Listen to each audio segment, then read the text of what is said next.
Hi, I'm Dr. Maurer, a licensed psychologist here at the Medical University of South Carolina and NCI-designated Hollings Cancer Center. Today we'll be watching the fifth and final video of the BRIGHT program. Today's video is called Financial Distress and Return to Work. I hope that this 30-minute video will address some of your concerns about returning to work after head and neck cancer treatment. People with cancer often want to get back to work. Their jobs not only give them an income, but also a sense of routine. Before you go back to work, talk with your doctor as well as your boss. You will want to make sure you're well enough to do your job. You may need to work fewer hours or do your job in a different way. Some people feel well enough to work while they're having chemotherapy or radiation treatment. Others need to take time off until their treatment is over. You may have concerns regarding returning to work. Here is a quote from a patient, Lynn, expressing her apprehensions. "I was nervous about going back to work. I knew my supervisor and coworkers would be supportive, but I was afraid they would think I couldn't do my job like I used to." You may find the transition back to work a bit challenging. If so, here are some tips you may consider. Accept help. Talk to others. Address problems that come up from the start.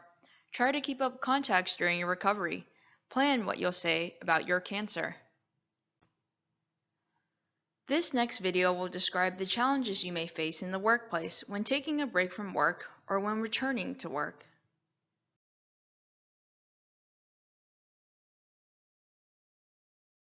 If you're working and having cancer treatment, you're going to probably need to tell the people who you work with, or at least your boss, because you're going to need time off. Being treated for cancer takes time. You might not always feel well enough to come to work right after treatment. Some people get chemotherapy that makes them lose their hair. So you're going to have to disclose some information about this. It's really your choice of how you disclose it. You probably have to disclose it to the person who you report to. That's a necessity. And whether or not you tell your other coworkers is really up to you. And what you have to remember is that you're sort of in the driver's seat. It's up to you what you want to reveal to others, how much you want to tell them or confide in them. You don't have to tell your coworkers anything. If they are close to you, you probably will want to tell them certain characteristics or certain experiences you had. From a practical point of view, it makes sense to tell people, give them a little bit of information about what's going on. Say, you know, I've gotten this diagnosis, I'm going to be treated, I plan to work through all this, but I'm going to need some time, and, you know, I might be showing some signs of this treatment.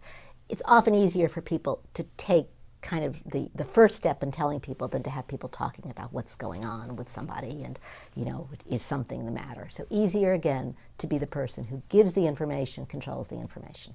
You don't need to worry about that you're more vulnerable in the workplace because you've had cancer. There are some protections in place. One of these is the ADA, or the Americans with Disability Act, which actually says that your employer, within reason, should provide the assistance that you need. And this can be in a variety of forms. But it's important for you, if you feel that this would be helpful, that you have a discussion with your employer about what could be done, if this would be in the form of having flexibility with your hours, if you could do telecommuting. There are a variety of ways that this could be approached. There is also a whole body of law now that does protect people against discrimination because they've had cancer. So you should know what your rights are, and you should also think about how you want to handle this yourself. What do you want to tell? When do you want to tell it? Issues about work can be easily addressed through social workers, and there are referrals that can be made to social workers, and even get specific guidance on work-related issues. The most important thing is just to let us know about these issues, and so we can help you with them. You might not have had a regular job at the point that you were diagnosed and treated. Now your treatment is done and you're going out into the marketplace and looking for a job. It's up to you what you tell the person who's interviewing you. I usually would advise being honest about it and talking about what the situation was, but there's some people who feel that that's just not right for them, and they are in fact are not obligated to disclose this. If you're already working and now you're talking about going back to work full-time and how much you confide in others who you work with, it's really up to you. They probably know somewhat why you've been gone, your extended absence, but now that you're going to be back full time, you have to decide how you want to approach this and how much you want to confide in the people you work with. It's probably a good idea to have a discussion with your supervisor when you first go back about what you think you'll be able to do, what anticipated absences you may have from work, just to prepare them. And probably one of the most important things for you to remember as you go back to work is not to overextend yourself. Give yourself some time to get back to the routine and for your body to get used to it.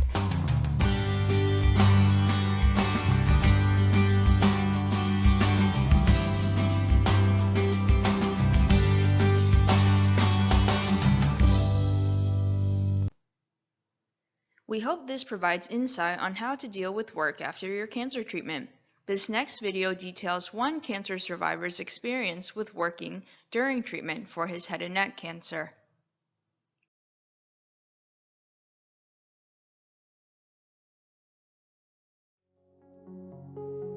I had a malignant salivary tumor. Came back from vacation and had a very, very loose tooth. Went to a dentist. He pulled it out with his fingers. He sent me to an oral surgeon. Went to the oral surgeon and noticed there was a mass in my upper right side. Come back the next week to get the stitches out and the results of the biopsy. He told us, and there was no time to be emotional and sentimental about it. I mean, I was scared and frightened, of course, and you hear the word cancer. But I knew it had to come out and had to come out as soon as I could get it out. When the surgery healed sufficiently, then I had to go through 7 weeks of radiation, 5 days a week. First day, no big deal. That progressively got worse and worse, and you get more and more tired. I went to work every day for 7 weeks on radiation. Doctors had told me I was crazy. I was the only person that ever had to do it. There's a little outdoor parking lot I always use. It's right on the edge of Chinatown, Little Italy. And during lunch, I would go to the Baskin-Robbins, get a chocolate milkshake, go back in my car, lay down and sleep for about 45 minutes, and the garage attendant would get me up and I'd go back to 2:45. And I did that for 7 weeks. You learn to get by with it and try and work and try and be normal, which... But I think you're going to work really... I got my head in good shape. Yeah, I think it helped you. I think it helped you. By going to work, it made you feel a little bit of normal. Oh, it did. It made me feel normal and, getting my self-worth back, but it was sleeping in a car during lunch and only having, liquid to eat and getting, weighed in every morning, extremely difficult physically. Ronnie wanted me not to do it or to quit during the middle of it because the doctor said we got everything out and it was just for insurance security to make sure that there's not some microscopic cell floating around in there. Because I remember halfway through it, he was begging to stop it. Yeah, I It's wanted enough. him to stop. It was enough, and I felt like he was really going to be okay. But even I'm with all stubborn. of that going on and feeling the way he felt, he wanted to finish because he did not want to take any chances. He wanted to be sure it was Gone. okay and gone. I mean, it brutal as it was just, I had to do it. And I'd count off every day. Yeah.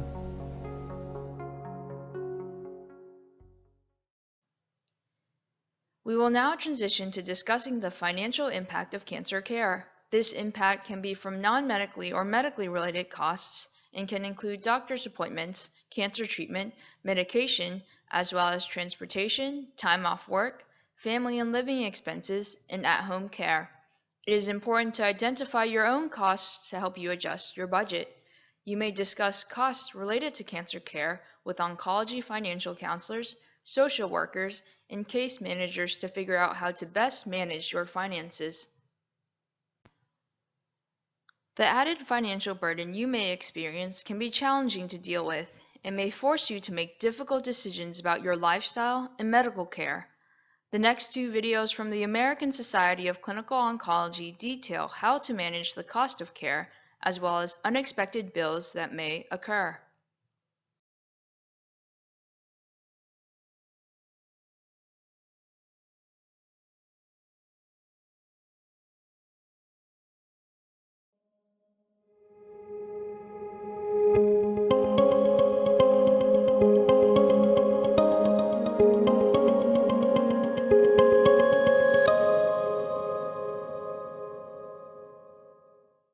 Being diagnosed with cancer is hard enough.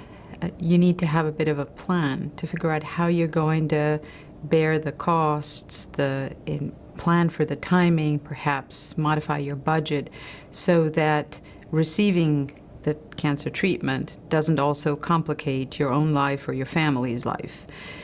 Patients tend to worry about a whole lot of things when they're diagnosed with cancer, and sometimes worrying about how they're going to pay for cancer treatment is one of those worries. I think it's a conversation that needs to happen every step of the way with each piece of treatment so that you're not blindsided in the end with costs.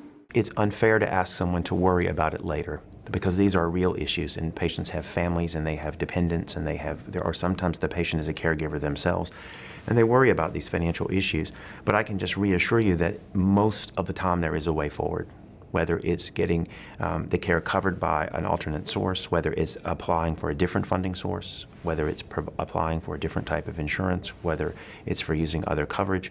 There are generally ways forward, and the drugs can be given and the care can be administered. I think for many people it's important to even have this conversation up front at the first visit and tell the doctor what you're worried about, especially if you've just lost a job or if you are underinsured or uninsured or if your insurance is changing and you're not sure how much your insurance will cover.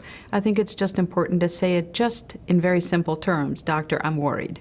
I'm worried that cancer treatment may not be something my family or I can afford. Ask questions up front because it is staggeringly expensive and it's huge in the healing process, that weight hanging on you. Yeah, I think what's important is that cancer care is generally provided by a team, and I think you should feel comfortable speaking to any team member about any issue, realizing that you may be referred to someone else, whether it's someone in the office or whether it's someone in a community agency, but there is help available. My initial chemotherapy plan was to do dose-dense chemotherapy. When I went to the chemotherapy suite to get the dose-dense chemo is when I found out that it was $500 and some odd just for the first treatment. That wasn't something I could afford. So with the blessing of my doctor, we talked about it and we completely changed the chemotherapy treatment that I was going to have based on the cost. It was spread out longer than initially it would have been because it was cheaper that way, and that's the way I could afford it. I've always been a proponent of open and frank communication between patients and their clinicians, especially with their oncologist. I think it's really important for somebody to ask their physician when they're diagnosed if there's somebody on the team who can give them some financial advice and just help them plan.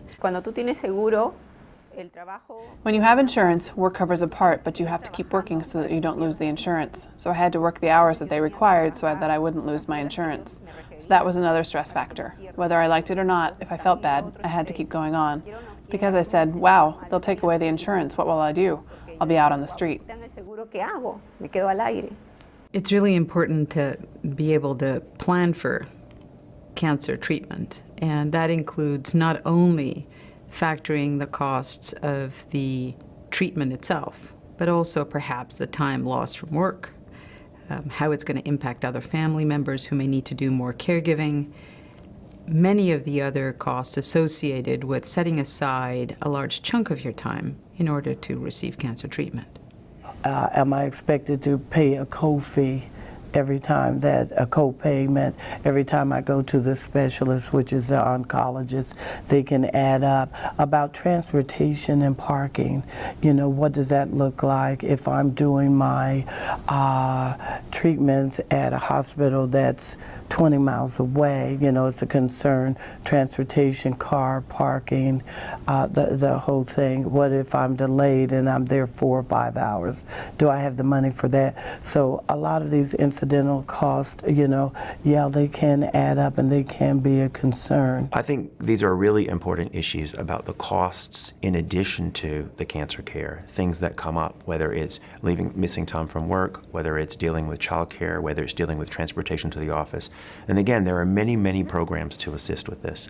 I think most people can find help in this regard. I think a good point of contact is often the social worker or the case manager in the office where the care is provided. I think that everything depends on the situation you find yourself in when you are diagnosed with cancer. In my case, at that time, I had medical insurance. When you have medical insurance, they tell you, the insurance will cover it, don't worry. So you concentrate on your health and your recovery. Everything is going to be fine, they say. I mean, the deductibles that are going to come, forget about that, they tell you. So I said to them, but how much is it going to cost? So they don't tell you an exact amount. Then the deductibles start arriving at your house. The amounts were $2,000, $1,500, $700, each bill that came to my house. So I was desperate, I was stressed out. How am I going to pay for all of this? I was very fortunate to be covered by my husband's insurance. Most of the costs were taken care of, except those unforeseen costs that I had to get additional medicine for, which was quite costly at times, depending where I was in the process. And so most of my financial concern in the process, having lost my job at the same time, and what does that look like going through the chemo process, at first it was a worry, but because I was on the company's payroll up until about a year, that was very helpful for me. In this day and age, I think a patient has to advocate for him or herself. First, you need to be knowledgeable about what kind of insurance you have, what it will cover and what it will not cover. Perhaps you don't know, so making a phone call to the insurance company and trying to find somebody within the company to help you navigate the process is important. I think that insurance coverage is complicated. It's complicated for us as providers. It's complicated for patients.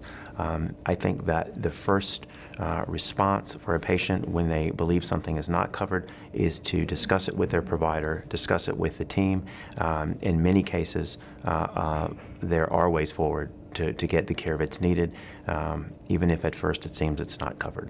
Keep a good folder where you have all of the information, where you write down the information you receive. Make sure that you think maybe 2-3 steps ahead and have the proper authorization for visits. Make sure that you know, for instance, if you need a certain test, that you're going to have it done at a facility that is covered by your insurance.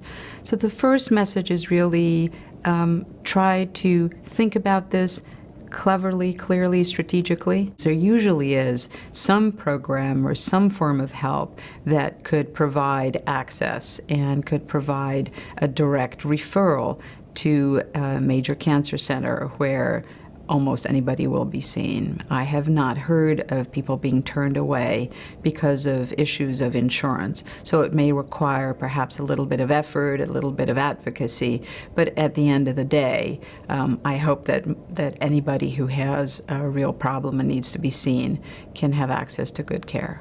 People often come to their cancer diagnosis in many different situations. They might have just changed a job. They might have just started arranging a new child care opportunity. They might have just placed their children in different schools. There are many, many issues. They have many different financial situations.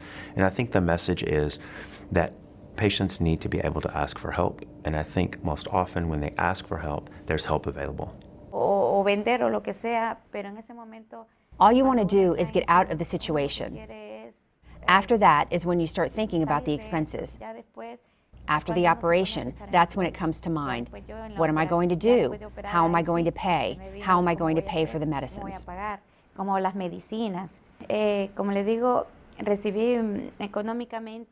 got financial help from my friends who gave me money. Friends from Peru had fundraisers for me. They took up a collection, and that helped me. When they helped me a lot. Because I didn't have money, because I was out of work. I was more focused on my health than on money.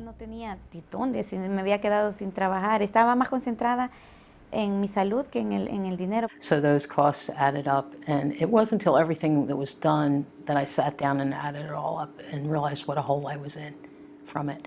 But I did, again, through the oncology therapist, she pointed me in the direction of some financial resources that were available out there.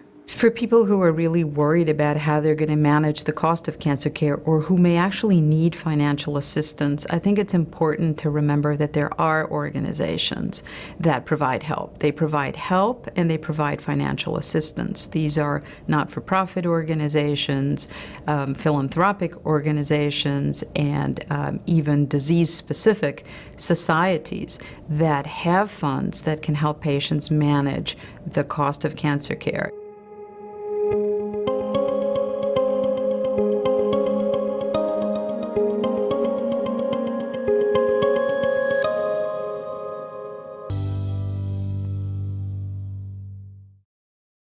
As a patient, I think you should feel comfortable asking your doctor all the questions that are important for you to plan.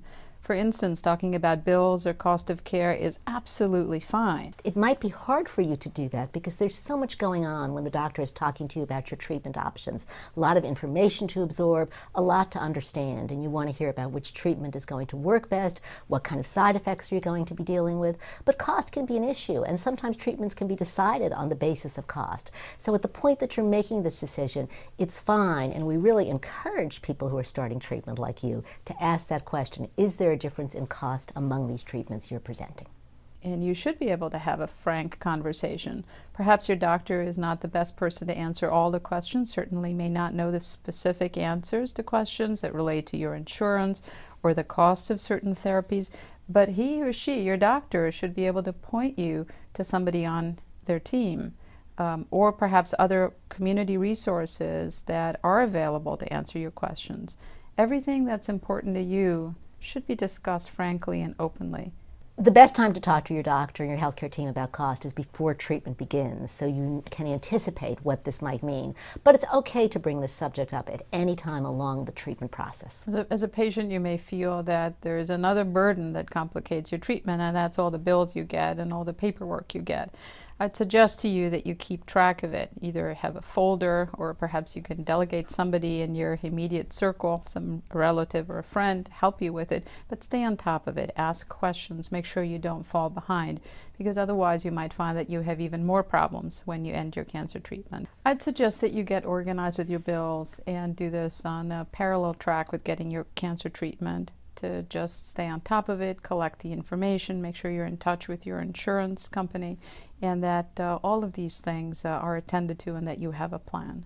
There are resources for people who are being treated with cancer who are having problems with their bills and are uncertain about what's available to them and what they're eligible for. There are a number of nonprofit organizations. There's a lot on the internet. You may want to look at cancer.net and see what our resources there are. There are links to community services. There may be specific individuals in your doctor's team who have experience with this, sometimes a financial counselor or a social worker or somebody who's designated to help you to navigate the system, which can be very complicated. It probably makes sense to ask wherever you're being treated where they would recommend that you go for information and for help.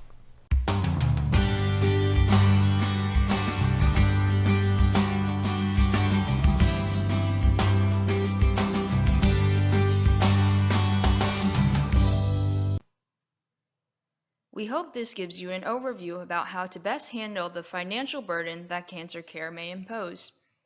As this is the last video of our 5-part series, we want to end with one last word from a cancer survivor and how he takes things one step at a time.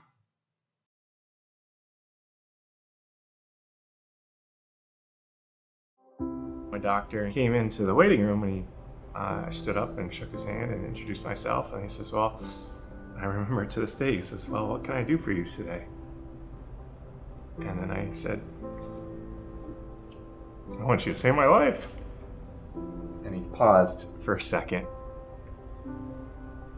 And then he sat down, and it was, for the first time for me, somebody who just listened. He never let me get ahead. I was always pressuring him for the what if scenarios, and to his credit, he would always put me back and say, we'll cross that bridge when you get there, but right now it's not a bridge we need to cross. It was almost the first type of healing indoor medicine that he could give me. And, I've taken his best medicine of just going and living your life. That's what I try to do. Here I am. Hello again. That concludes our 5th and final video of the BRIGHT program. I hope that you found this program useful. When you are done, please close the video, click on the video icon on the iPad to return to the program coordinator.